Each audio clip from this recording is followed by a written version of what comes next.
Yeah, so I would love to. So My brother talking smack after the game. My dad said.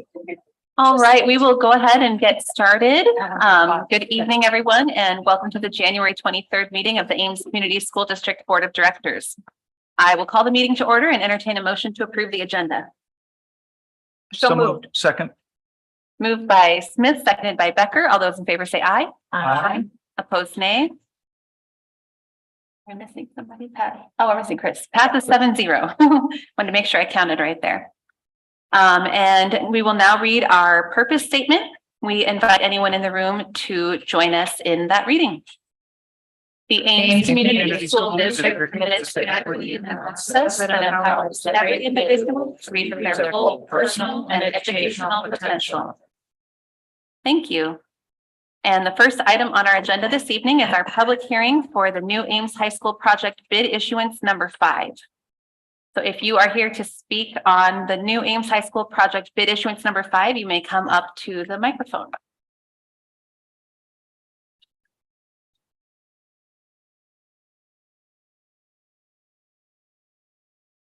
Okay, seeing none, I will close our public hearing and we will move on to our discussion items.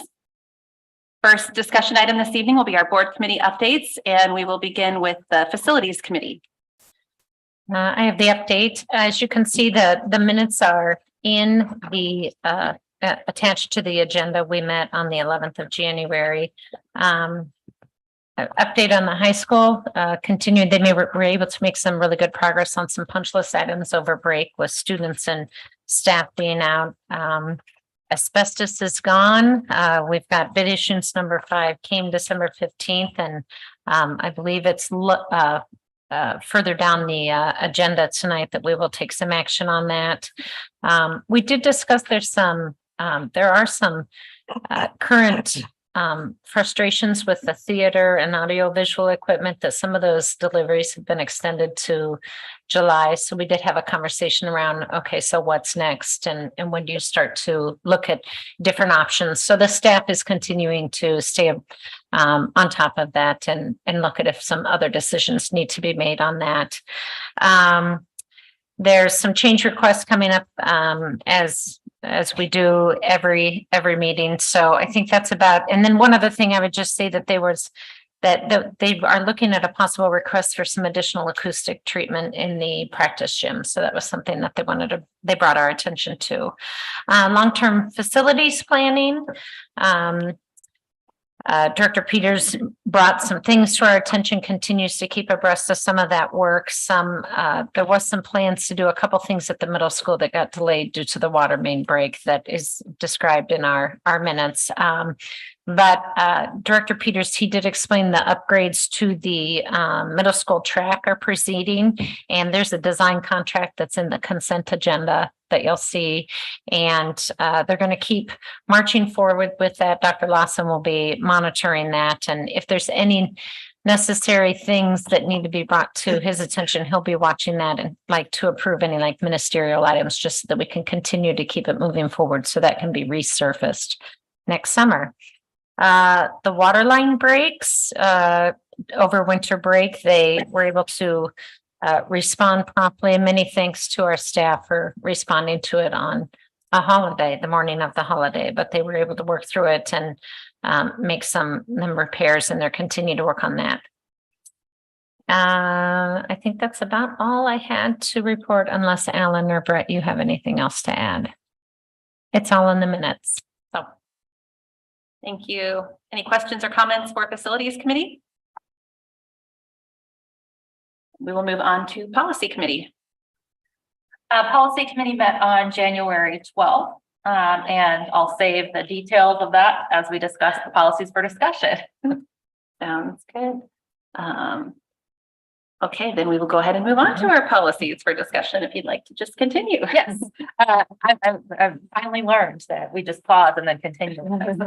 So we have several policies that we are bringing for discussion, mostly required and modeled after IASB models, student transfers in and out of the district, open enrollments, in and out, smoking, drinking, drugs policy, a couple new policies regarding curriculum implementation and evaluation that came from teaching and learning to us in policy. And then radon mitigation were the main topics. But if you have any questions or comments, I can answer them or someone else can.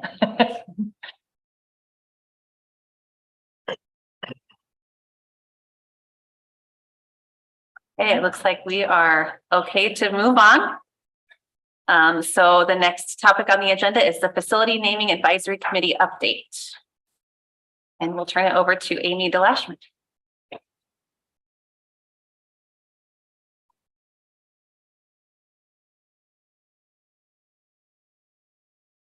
Good evening.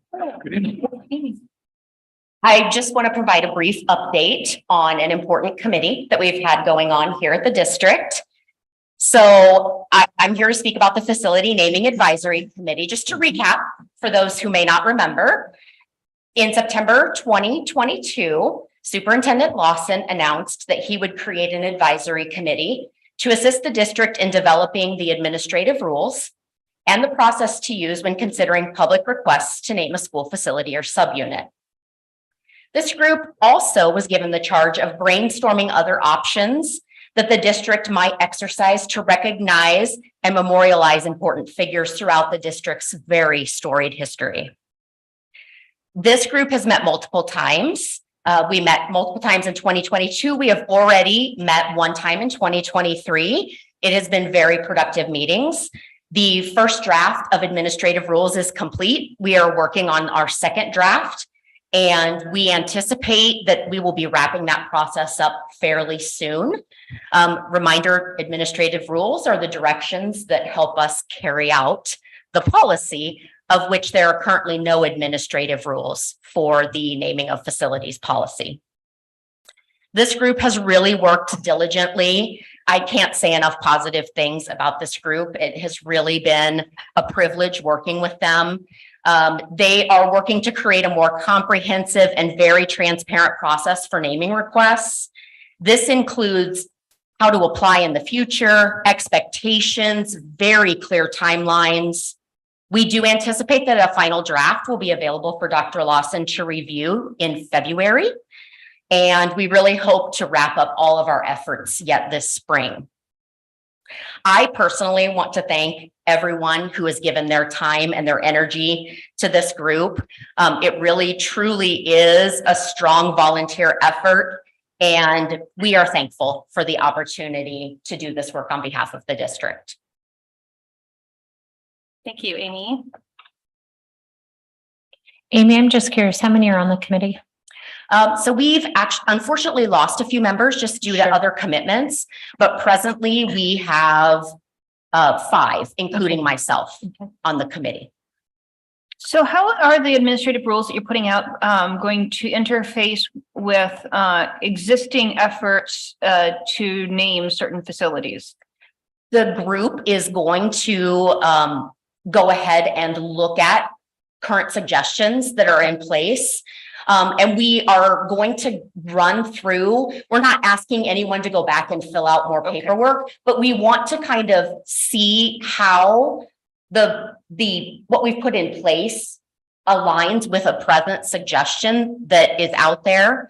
And so we just want to see how all of that would interface together and just make sure that we haven't missed anything. But this group will be discussing that, and we will make a recommendation to Superintendent Lawson. Do you have a sense of what the timeline is on that? I would say, hopefully, I know the group would really like to wrap this up, last month. Right. We're really working as hard as we possibly can. I would hope that it would be roughly end of February, beginning of March, at the very latest. Okay, sounds great. Thank you. So, and I don't know if this is as much a question for you, Amy, or the other board members, but we have a board policy on naming, correct? Yes. So how does that interact with your administrative rules? Is there going to be, are you all going to be asking us to change the board policy on naming, or is this just taking that and giving more specifics? Correct. It's just giving it some more specifics. I know when Superintendent Lawson first arrived at the district, there really wasn't anything in place for naming. And so there really just needed to be some better direction when it came to naming facilities and what the process was, but also the courtesy of expectations for people who are making requests. How long is it going to take? What's the timeline? How does that look if I want to support, or if I want to give any kind of a statement, how would I do that? And this really covers all of those items and gives that clarity. The policy is fine the way that it is. It's just there isn't a lot when it comes to how do we carry out that policy. So we're trying to give it that clarity that Superintendent Lawson thought really needed to be had. And I'll say, I recall when we reviewed this policy in policy committee that we had said there need to be some implementation. So I appreciate you all doing that work. Yes. So yeah, thank you. Yes. And I didn't mention, it does include a new form that allows for just some greater information. The current form that's out there doesn't maybe give all of the specifics that we might be looking for as a district. So a different form allows for some of that greater information that we need and less frustration on the end user's part when they're filling something out. And if we have to come back with questions, this is just very thorough. So we're really hoping to put something in front of you that covers and checks all of those check boxes. Okay. So, but no, to reiterate, no group is going to be asked to go back and fill out any new forms at this point. No. Good. Okay. So you all will put forth a recommendation, which will not come back to the school board, right? Because at this point, it's purely a decision for Dr. Lawson at this point. Correct. Right? Okay. Thank you for Yeah. clarifying that. Yeah. Yes. Yeah, I think I was going to clarify that for everyone that is listening. The board sets the policy. The work you are doing is to provide for Dr. Lawson. The staff then is in charge under Dr. Lawson's leadership to determine how to carry out the policies that we set. So we will not approve anything that comes from your committee. We appreciate the work. We really do. Correct. But it will go to Dr. Yes. Lawson. And thank you for that clarity. That's Mhm. important to make sure everyone is aware of. All right. Thank you. Thank you, Amy.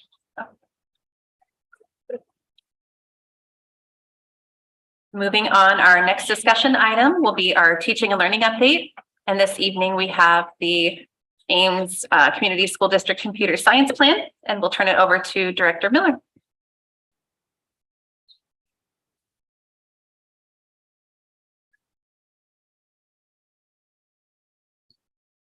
Get one slide.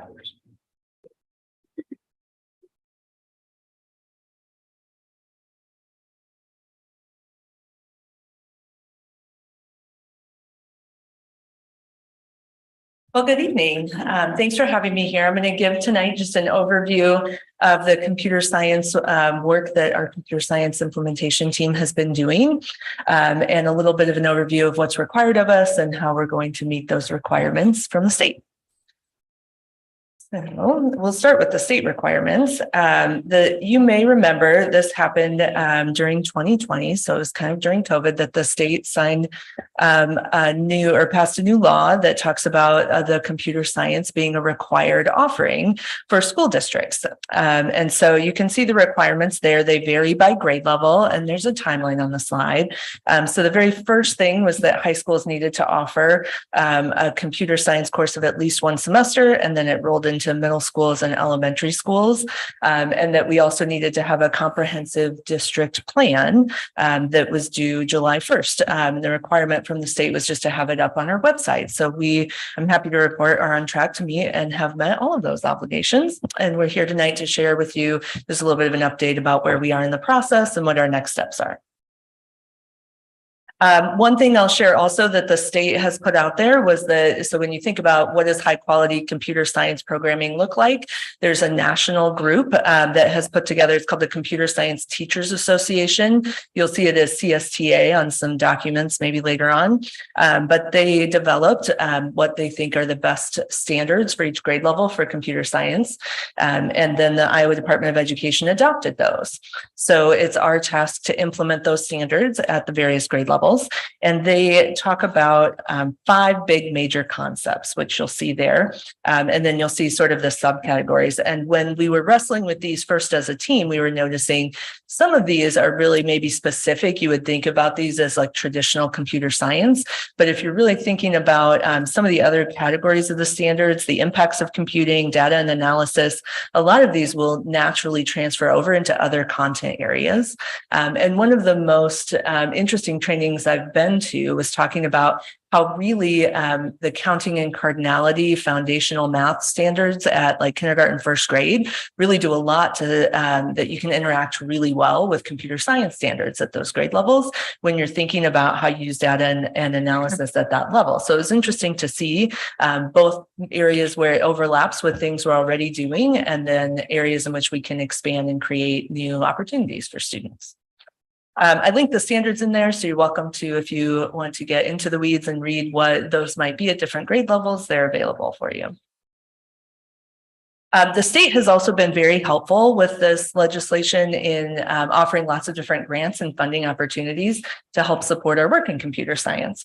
So they offered a grant that paid for subtime and expenses around a workshop called Script, which was basically computer science implementation teams coming together to figure out what should our district plan be and how could we implement it. There still is actually an opportunity for teachers to get the computer science endorsement and have it reimbursed by the state of Iowa, so that if they want to pick up that additional endorsement, they can do that.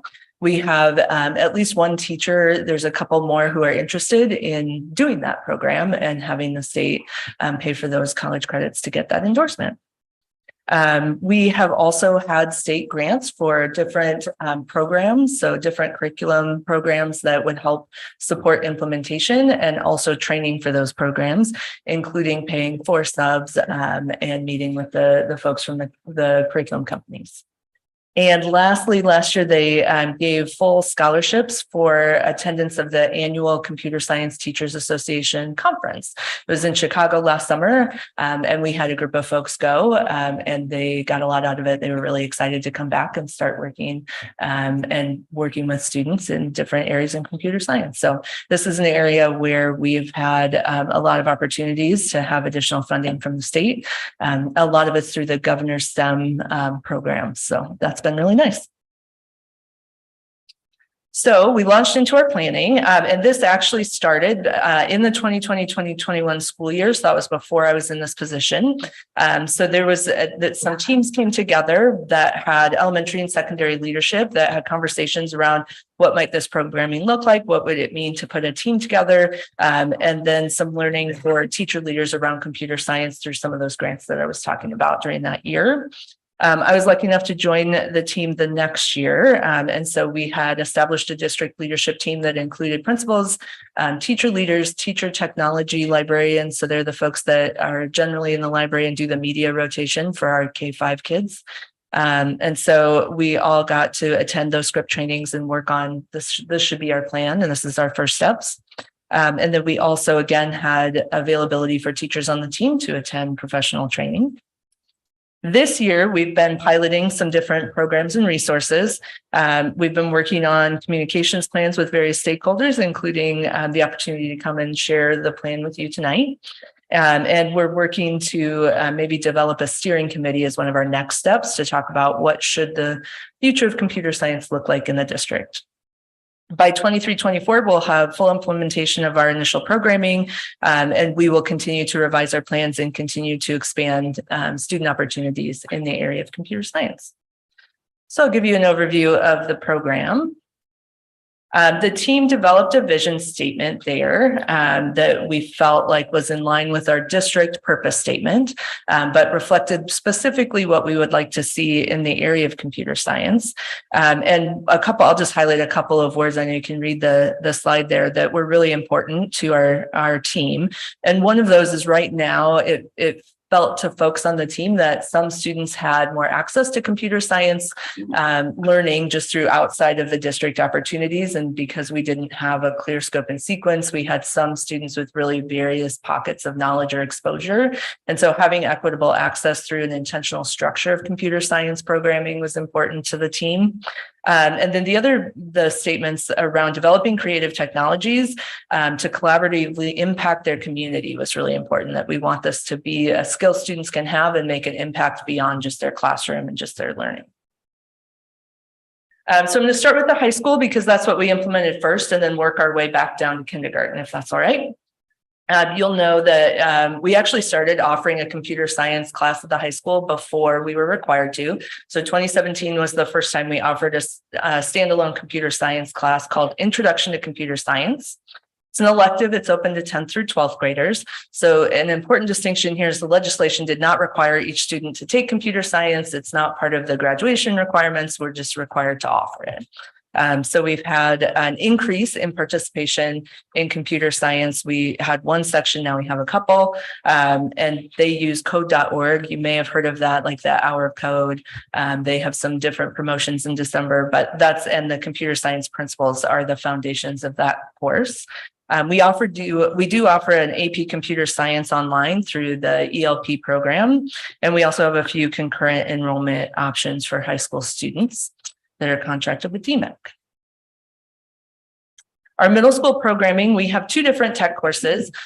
You'll remember that in the state, the way the state defines programming, they define elementary as K-6 and junior high 7-8. So when we are asked to implement things, a lot of times we have to have a K-6 plan, we've done 7-8 plan. So that's why it's broken up that way on the slide.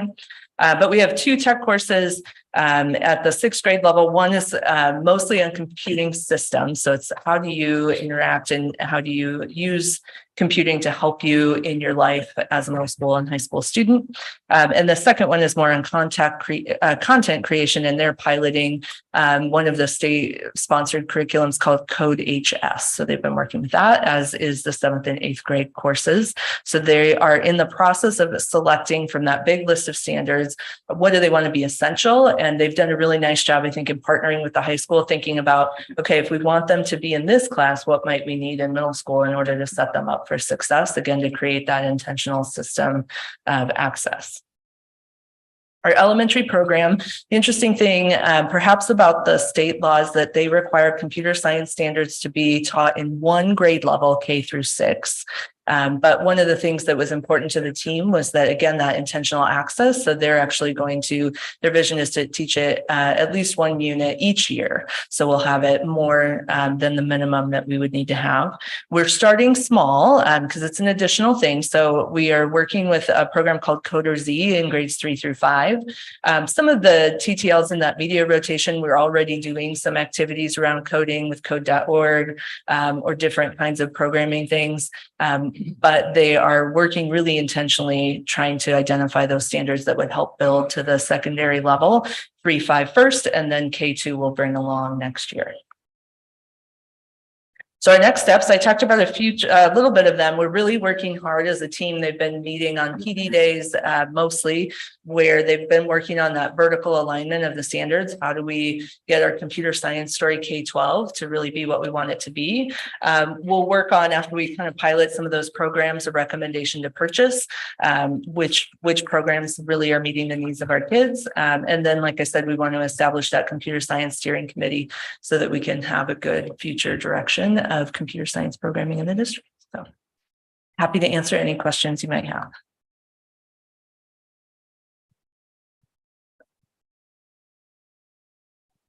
Hey. So I know this is more high school specific in terms of what you were outlining there, but is there any plans with this committee to increase the number of computer science programs offered at the high school specifically? Because I know our current computer science teachers wanted to do that. And I know a number of students have also raised some concerns because it's only a semester class and there's a lot of kids who really want more as an option. Yeah, for sure. That's been a conversation of the implementation team. I would say that as we go into strategic planning, we'll have to think as a team about, what are the areas of priority that we want to have, because we were tasked to implement this program with the current staffing. So we would have to be able to be in a position where we knew we wanted to add staffing for that. But I do know that it's a dream and that teachers on it. Okay. How does this connect up with the CTE work? So, like CTE, you have DECA, they build websites, but they don't actually connect up with coding. Yep. The way I'd look at it is computer science is math. there's the engineering side of like the makers and the building electronics. Yep. How do we help get towards that? Because we're missing the connection that we have like in engineering with the CTE work.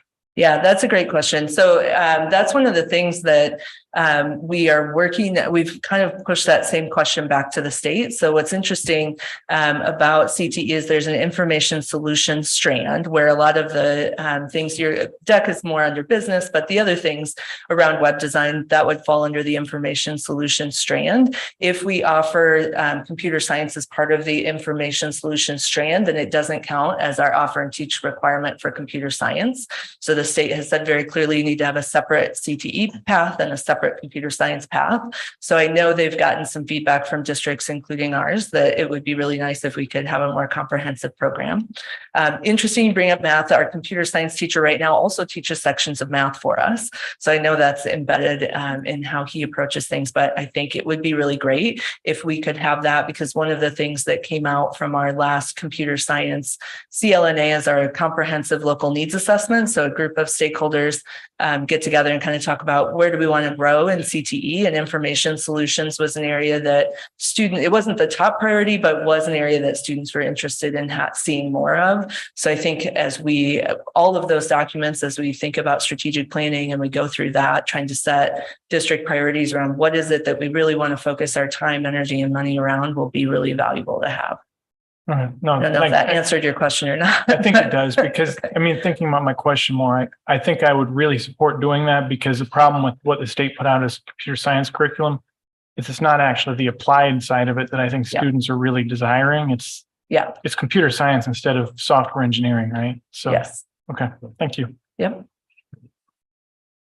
So the plan that you're putting forth, your explicit goal was not to increase staffing.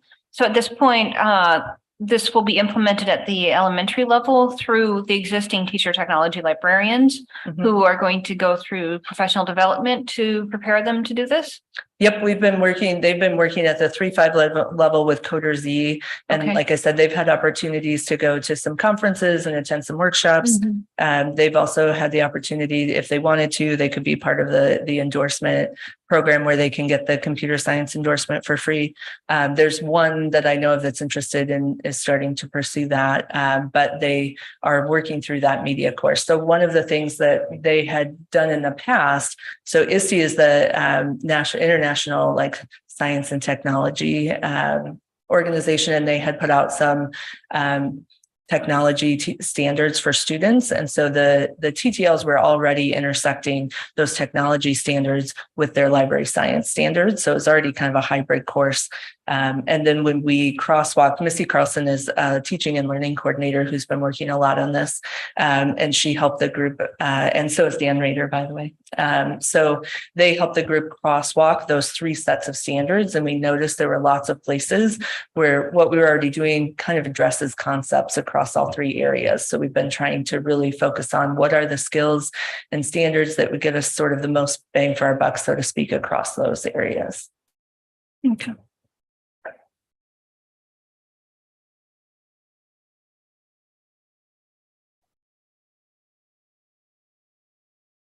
All right.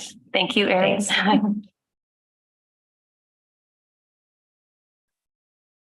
Okay. We did not have anyone sign up to speak under our discussion items. So I will go ahead and open our public forum, and I will read our statement on public comments. Residents of the district, students attending the district, parents or guardians of students attending the district, and district staff members may address the board about any topic relevant to the district, whether on the current agenda or not. Those who wish to speak must sign up at the beginning of the meeting. Speaker participation is limited to 3 minutes once per item. The views and opinions of citizens addressing the board do not necessarily reflect those of the board, district administration, or staff. Speakers are to remember that Iowa law prohibits the board from discussing specific employees, students, or their performance. Student speakers will state their name and school, others will state their name and address. And first this evening, we have Judy Brown.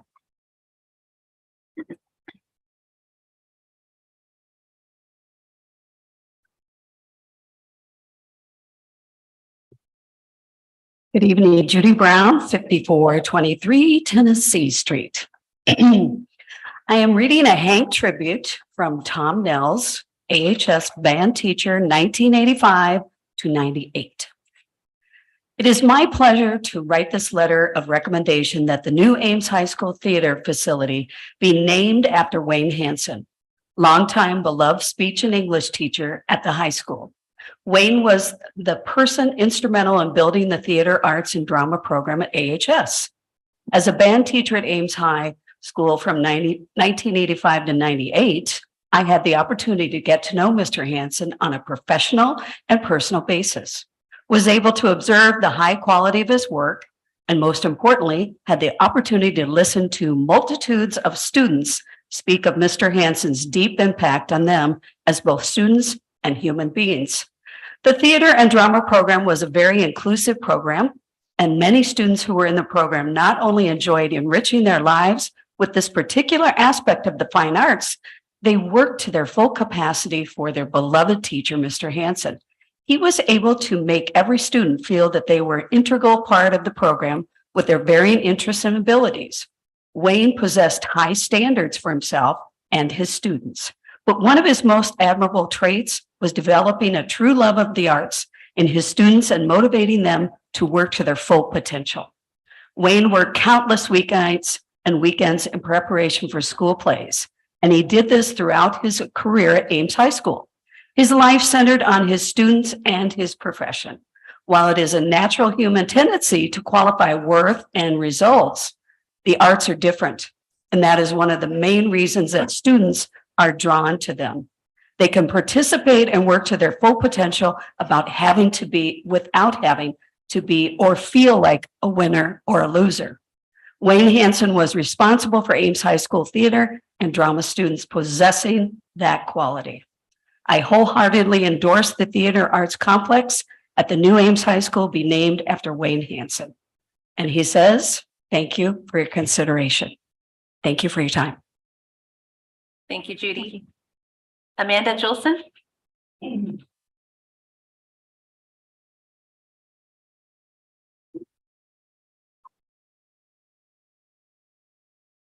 Hello, my name is Amanda Jolson, and my address is 3610 Jewel Drive. This is a Wayne Hansen tribute written by Steele Campbell of the class of 1982. And he's formerly of Campbell, Hightower, and Adams in Gilbert, Arizona. The older I get and the more I talk to others about my childhood and schools in Ames, the more I am convinced that we Ames kids are very, very lucky. When I share with others my experience in Ames schools, they are in awe of the fantastic schooling we all received. Looking back at all the Ames teachers I was blessed with, a few stand out. One of them is Mr. Hansen of AHS. To any of those that knew me, I was, well, let's just say rambunctious. That's the word I would use, although my classmates and teachers might well use some other words less flattering to describe me. One day, Mr. Hansen took me aside and told me that I had a natural gift of gab, and that's a good thing. Also, in spite of my class clown act, I was in fact able to grasp understanding of things and people quickly, and that will serve me very well in life. He said I was destined to be in sales and probably running my own business. In fact, I did just do that. By age 26, I had started 3 companies and ran my own financial firm until selling it in 2016. I consider Mr. Hansen the best Ames High School teacher I ever had. Thank you. Thank you, Amanda. David Hennessy? I cede my time back to Roland. Okay. Then Victoria Van Boris.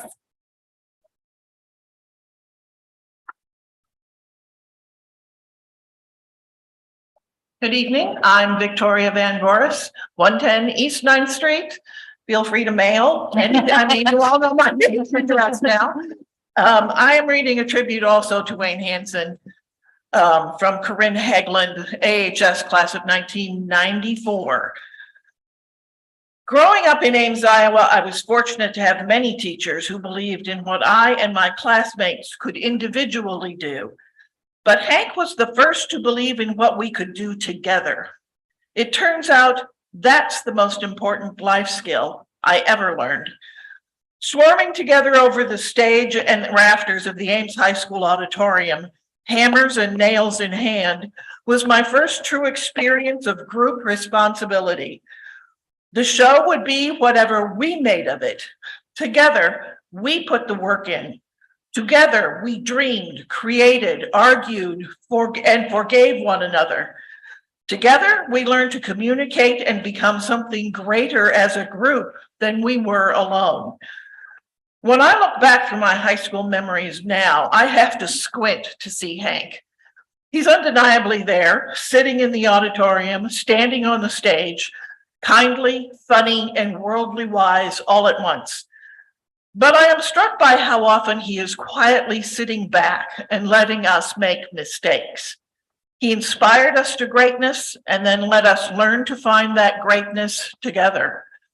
The group leadership skills I learned under Hank's tutelage are the same skills I call on daily as a journalist, writer, board chair, and parent. I know how to try and fail. And I know how to work with a group to create something much larger than any one person could ever make. Hank was the soul of the AHS drama program, but his legacy reaches far beyond the stage. Through the AHS auditorium, he taught generations of Ames students to listen, lead, and follow together. I am reflecting on my fellow drama alumni now and realizing that Hank's former pupils have become leaders and teachers in their own right in nearly every sector of American life. I urge the school board to honor his legacy by naming the new auditorium after him. Thank you very much. Thank you, Victoria. Tony Jackson Lampley.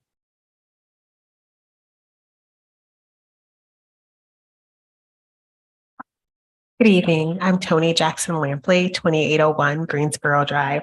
Tonight, I have the pleasure of reading a tribute for Wayne Hansen from my mom. So it reads, Dear Ames Community School Board members and Superintendent Lawson, I am grateful to have this opportunity to help continue a legacy at Ames High School. This is also an occasion to pay tribute to such a well-deserved person who was well-liked by faculty, students, and persons in the community. Wayne Hansen was one of the first persons to befriend me at Ames High School when I was the first hired in 1979. Being the first African-American woman, many were reluctant to approach and or talk to me. Hank was different. I don't think Hank truly was aware that he was a wise mentor to me and remained one of my best friends in and out of the district. He and I had a lot in common. We loved students and put students first. His approachable and unique personality made him an excellent drama teacher and classroom teacher. I remember when I was a counselor, students wanted to enroll into his discussion and argumentation and speech classes. They were the most popular and would fill up fast. His drama students loved him, and he made that auditorium his home. If Hank wasn't home, he was at the high school in the auditorium making props and designing sets. How do I know? Because one of my children, a drama student, worked with him constantly throughout high school. She worked constantly on costumes and props and loved acting. Mr. Hansen, pardon me here. Mr. Hansen was one of her favorite teachers. Mr. Hansen was also one of my other daughter's favorite teachers because he taught her speech and presentation. And to this day, it is a vital part of her career. All my grandchildren know about Mr. Hansen and his involvement and impact in their parents' life. And I am quite sure this is true of so many families in Ames. So many memories that I don't have time or permit, and so many experiences and good times as my friend and colleague. Hank was artistic and creative and intelligent and well-rounded and funny. And he would always have a way to build up my spirits when I was around him. I can think of no one more deserving to have the honor of the Ames High School Auditorium named after them. The Wayne Hansen Auditorium of the Performing Arts is a perfect name. It brings honor and respect to my dear beloved friend and colleague who gave all of us in this district and gave a discipline to the arts. So this is from Dr. Clemmy Jackson, who is a former director of student programs, former director of program services, ALP, special education, Title I, and former high school guidance counselor from 1979 to 2008. Thank you. Thank you, Tony. And then we have one person signed up to speak via Zoom, Natalia Rogovska. You've been given permission to speak. Thank you. My name is Natalia Rogovska. I live at Thackeray Drive. And first, I would like to thank board directors for your hard work and volunteering your time for the good of the district. As district starts developing new strategic plan, I would like to take this opportunity to talk about similar effort undertaken in 2018-19, when district set 5 priorities related to education, mental health, community relationship, and others. In May of 2022, progress toward meeting specific goals was discussed. I'd like to focus on one of those goals under educational priority, namely, increasing the number of middle school students participating in math acceleration and meeting algebra readiness index. As you probably know, compacted math and algebra 1 are part of math acceleration options in middle school. Because those are more advanced classes with rapid and rigorous instruction and lots of homework, placement tests were developed by math teachers to identify students who have the necessary skills to succeed in those classes. However, the goal of increasing number of students participating in math acceleration was implemented by replacing local placement tests by MAP testing developed in Oregon.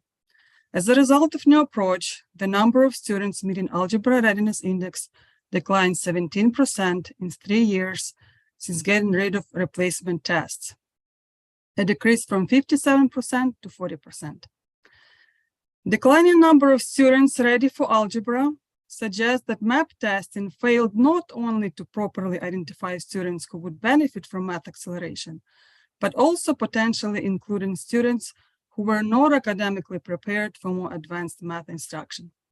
Admitting students for advanced coursework without adequate preparation will set those students for failure as they become overwhelmed by the rapid pace of instruction unless teachers significantly lower standards and expectations.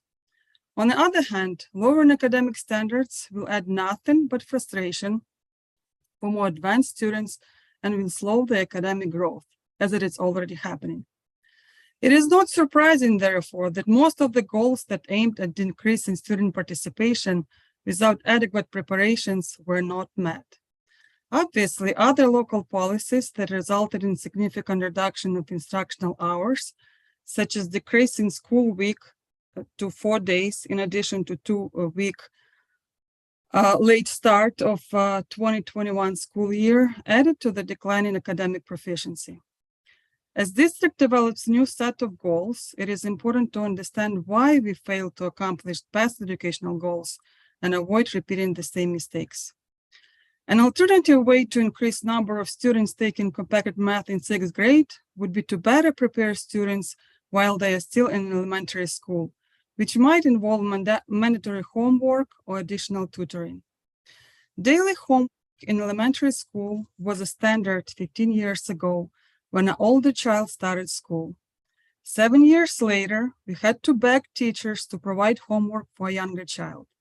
Our concern about lack of homework was met by some teachers and building administrators suggesting that additional work is not important. Thus, finding additional math and science activities for our child become our daily task. I strongly believe that additional work early on helped our two students to excel later in school years. Please consider reinstating math placement tests and making homework in elementary school mandatory.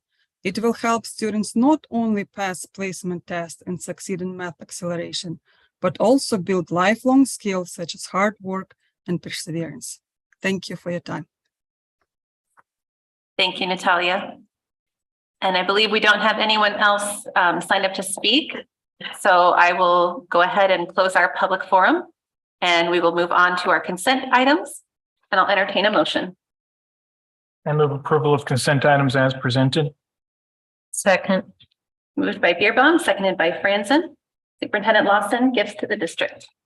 Yes, the superintendent's office received the completed form for and recommends acceptance of the following gifts. $1,200 cash from Trent and Corinne Grover for the benefit of the Hope Pantry. $500 cash from an anonymous donor in memory of Barbara W. Johnson for the benefit of the Lunch Hero program. $100 cash donation from Kathy Halverson for the benefit of the Lunch Hero program. A $100 cash donation from Joanne Miller for the benefit of the Lunch Hero program. A $60 cash donation from Amy Bagari for the benefit of the Lunch Hero program. A $60 cash donation from Megan Donner for the benefit of the Lunch Hero program. A $60 cash donation from Geraldine Gustafson for the benefit of the Lunch Hero program. A $60 cash donation from Sally Paget Walsh for the benefit of the Lunch Hero program. A $60 cash donation from Jill Paulus for the benefit of the Lunch Hero program. Excuse me. A $60 cash donation from Stephen Pett for the benefit of the Lunch Hero program. A $60 cash donation from Tina Rohrer for the benefit, of the Lunch Hero program. A $50 cash donation from Nanette and David Here in memory of Mary Kay Polishek for the benefit of the Ames High Orchestra. A $50 cash donation from Alejandro Plastina for the benefit of the Lunch Hero program. And last, but certainly not least, a $30 cash donation from Jacqueline Shepard for the benefit of the Lunch Hero program. Thank you. It was moved by Beerbaum, seconded by Franzen to accept the consent agenda. All those in favor say aye. Aye. Opposed, nay. Passes 7-0. Moving on to our action items, we'll begin with our policies for action. I move the board approve the policies as presented. Second. Moved by Winfrey, seconded by Franzen. Discussion? All those in favor say aye. Aye. Opposed, nay. Passes 7-0. The new course proposals for health. I move the board approve the proposed health course as presented. Second. Moved by Linkaitis, seconded by Beerbaum. Discussion? All those in favor say aye. Aye. Opposed, nay. Passes 7-0. The Ames High School bid issuance number 5. I move the board award the contract for bid issuance number 5 bid package number 32-2 athletic fieldwork to Musco Sports Lighting LLC in the amount of $1,177,256.40. Second. Moved by Beerbaum, seconded by Linkaitis. Discussion?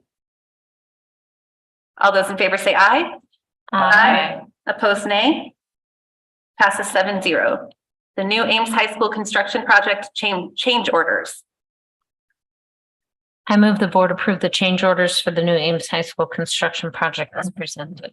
Second. Moved by Franzen, seconded by Beerbaum. Discussion? All those in favor say aye. Opposed, nay. Passes 7-0. And we will move on to our student representative board and staff items, and we'll begin with our student representative this evening. Just one quick thing. There has been some concern among the high school students about what goes into calling a 2-hour delay and even canceling school in certain circumstances. Especially concerning the storm from last week, a number of students, especially at the high school, have only had their driver's license for like 1 or 2 years. And as such are not particularly great drivers. And there's been some safety concerns about their ability to drive in inclement weather and more dangerous road conditions.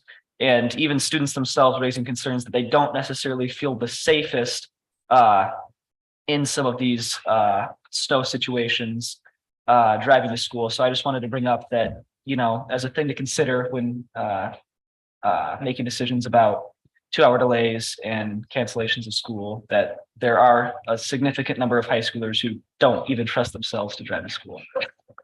I would say as a parent, there are a significant number of parents that don't trust their high schoolers to drive another too. So thank you. Thanks, Will. All right, items from the board. I did not note any requests for staff this evening, so any other items from the board? I thought I'd give, maybe I should have done it under committees, but as the legislative liaison. So currently in the Senate and House right now, down in Des Moines, they are debating the governor's education savings account bill. Which is quite concerning for public education. 2 weeks ago, Alan and I went down to the Senate Education Subcommittee hearing on it. We had planned to possibly speak, but there were so many people there, they only got through about half of the people who were against it, and it was only a 90-minute meeting. So I did have a conversation with our Beth Wessel-Crochelle, one of our representatives on Friday, just kind of providing an update so we will see as the debate and discussions take place. I haven't obviously looked for an hour, but they were having discussions about it. For the members of the public that are here, essentially what this is this would take $7,500 and change. And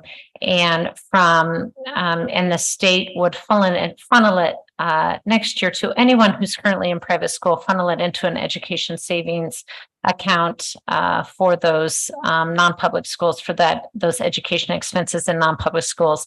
It grows each year in terms of who is eligible for it. I would be more than happy if anyone from the public wants educated on it to talk to you about it afterwards. I've been doing my best to email legislators, make them inform them of the impacts that this would have, the potential impacts that this would have on our school district and just public education in general. Thanks for sharing that, Elisa. And that's the only legislative update because that's all they've been focusing on at this point. But there are more bills that are, I would say, quite concerning for public education and for the good of our students. So I'll try to continue to keep it. And hopefully you all receive the IASB and UAN updates every week they provide. I find their updates to be very informative. So thank you. Other items from the board? Items from the superintendent? Yes, just a few things. Thank you. First, my thoughts and prayers are with the shooting victims at the Des Moines Outreach Center, that situation that occurred this afternoon. So please keep them in your prayers and your thoughts as well. Next, the educational equity plan. So there have recently been some requests to publish the educational equity plan that was developed prior to the start of the year. And so with the shared definition of equity in the works and strategic planning on the horizon, I decided to not move forward with the release of the educational equity plan as of yet. And so while equity is at the core of all we do, the idea is to embed the work of educational equity within the context of the larger strategic plan. that is to be developed in a collaborative way by the district stakeholders.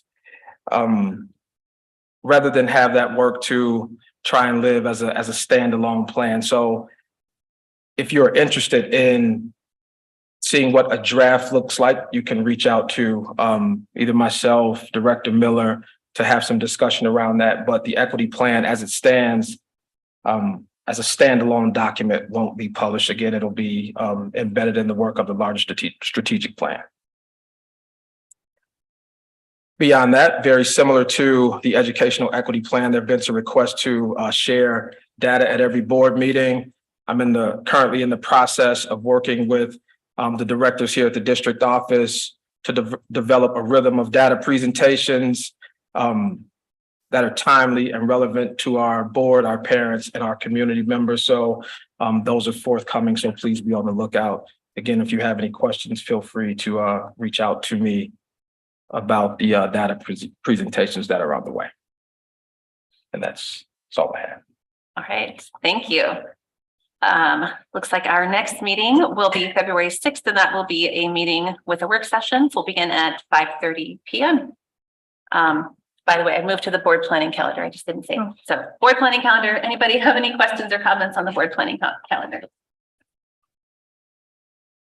I move we adjourn.